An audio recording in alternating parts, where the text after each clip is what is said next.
Vâng, xin trân trọng kính mời chị Tổng Thị Xanh, mời chị Đoàn Thiên Kiên, xin mời chị đại diện Vạn sẽ vào đây chung vui bên chung được gần người kia ạ. Xin mời chị trưởng ban thấp mặt trận, xin mời chị trưởng bản trước ạ. Đấy, anh cùng mời chị thư trưởng bản ở đây mời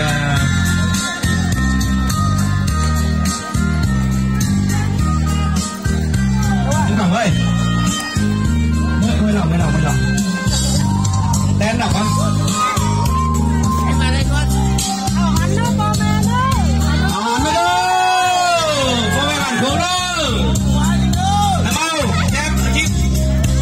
Con mới đầu là đi qua. Em mới đầu không?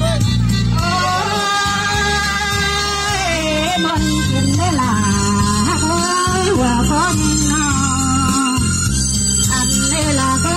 Xuân má ca cam trên nào cứ đẹp như nước Á lại con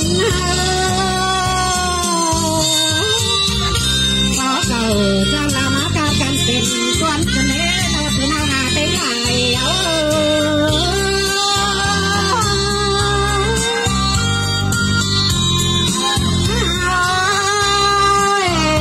ta đầu xá lon không bón với quần xin hết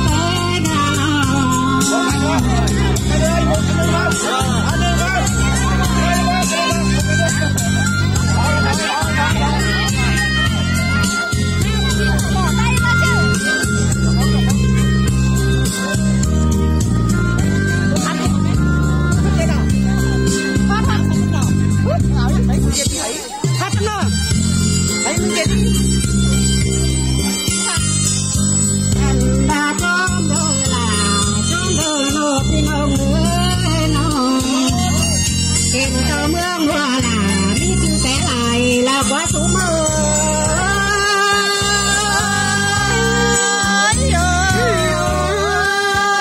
mai giờ na là mấy dần sẽ là tam tàu anh đi là quá sẽ nó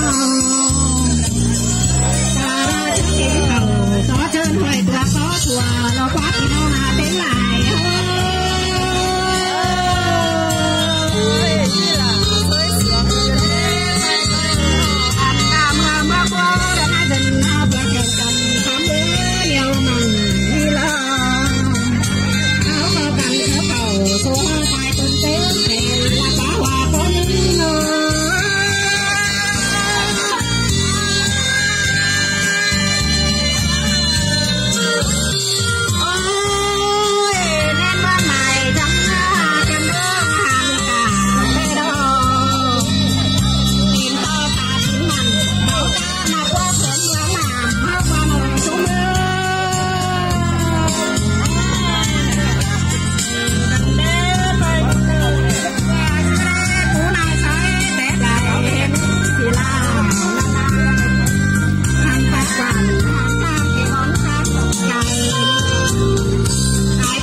mời các vị đại biểu chúng ta vừa vỗ còi chúng ta vừa hái hoa cho chủ đi ạ. Vâng, xin kính mời các đoàn thanh niên được phụ trách chúng ta phần thưởng của ông ta